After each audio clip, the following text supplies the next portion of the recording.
Grabe, no? Tindi itong korupsyon. Dadaanin mo lang sa pagligo para hindi uminit ang ulo natin. Ay, nako. Talaga naman. Daming mga pasaway. Eto na.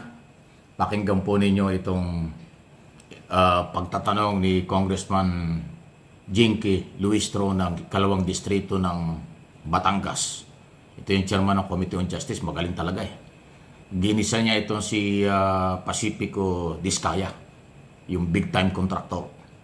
Kasi parang ang pinapalabas niya, ngayon lang 2022 hanggang 2025 siya yumaman. Pero lumalabas dun sa kanya mga naunang statement at pagtatanong at pag-amin na rin, aba, talagang nagsimula ng 2026 pa lang. During Duterte administration, ang kanyang biglang pagyaman dahil sa maraming kontratang nakuha sa gobyerno, especially sa DPWH. Magkano po ba yung kaunting tagumpay na kinita ng St. Gerard which prompted you to incorporate additional corporations? Your Honor, wala po akong data sa ngayon, Your Honor, pero bigyan niyo po ako ng pagkakataon para po... But at least give us an idea, is this millions or billions?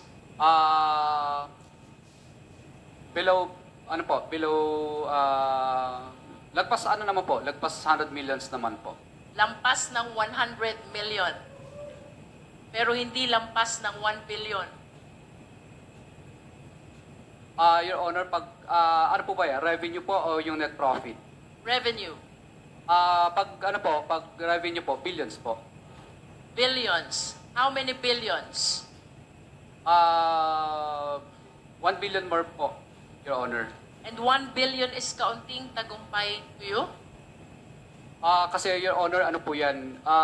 Revenue siya, hindi siya net profit. Nonetheless, 1 billion is a very huge amount. And you consider that as konting tagumpay? Yes or no?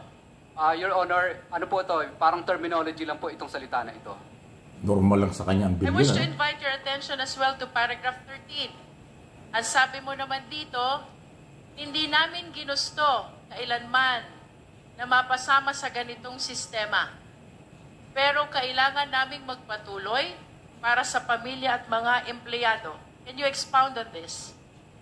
Eh ano? Kung hindi ginagamot talagang ang ano? malabong paningin. Kita niyo yung mga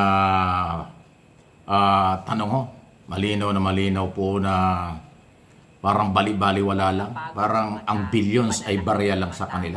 Eh samantalang pera ng taong bayan niya. Para sa pamilya at mga empleyado. Ayan nga, sige nga. Can you expound Pakinggan natin on ulit. this?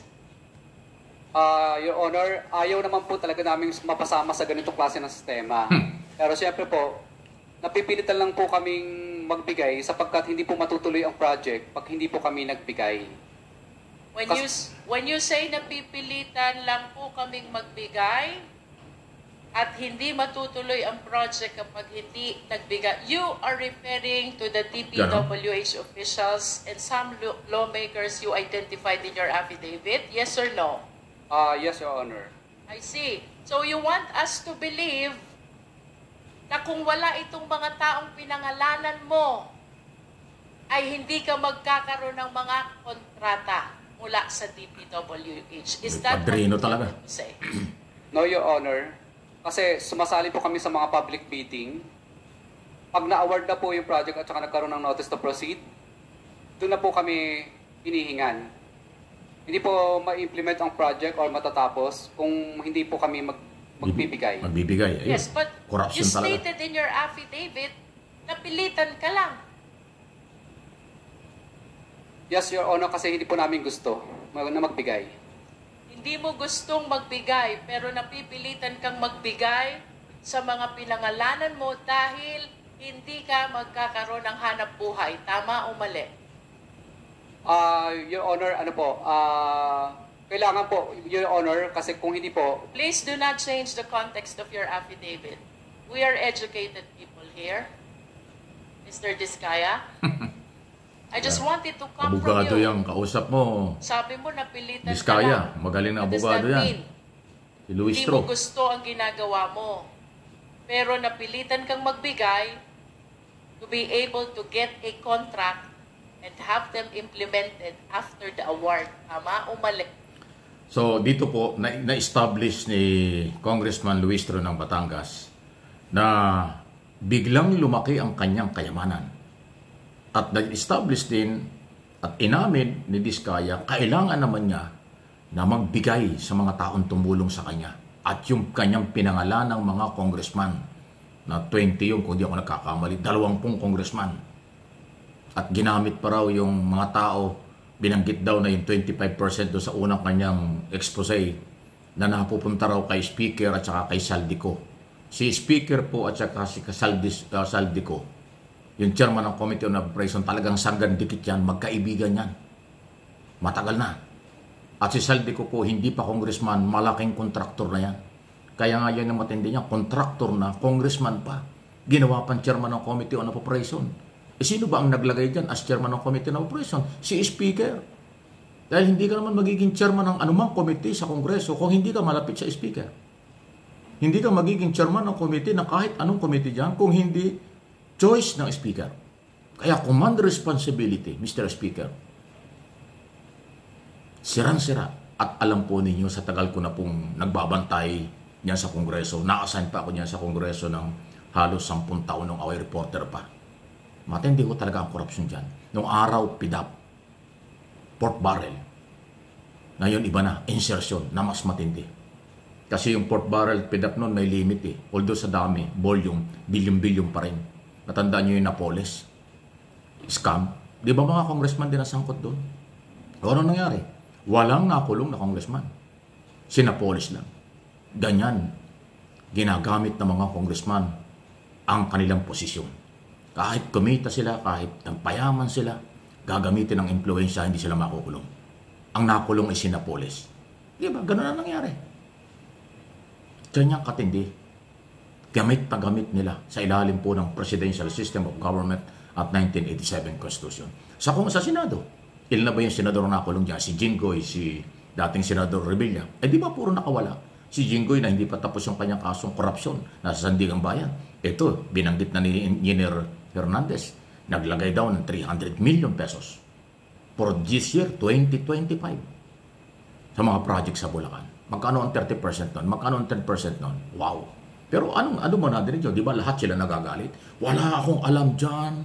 Akusasyon lang ito. Paninira lang ito. Ay tinamaan kayo ng kulog. Pera ng taong bayan yan eh.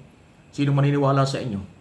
Alam nga namang inamin na nga ng kontraktor eh. Hindi sila makakakuha ng kontrata kung walang padrino.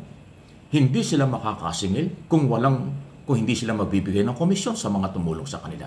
Pinarti-parti at ipinakita nga ni Hernandez yung volume ng pera.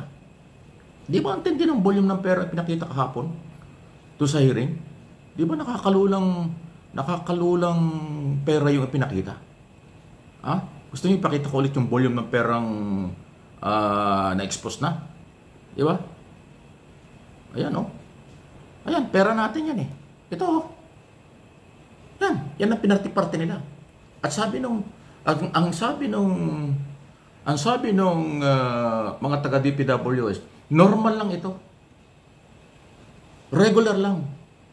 Halos araw-araw, every other day, bumubuhos ang daan-daang milyong piso na kailang pinaparte. Ayan yung pera natin, oh. Yan ang ebidensya. Bakit magkakaroon ng ganyang pera sa opisina ng district engineer? Tinalo pa ang bangko. Ang bangko, kung di ako nakakamali, ang limit lata sa bangko 10 million lang cash eh. Ito daan-daang milyon. Araw-araw dinideliver, every other day. Inamin na rin ng isang kontraktor ng pangalan Sally. Nagdi-deliver siya ng 100 million hanggang 250 million. Nakalagay sa mga malalaking kahon.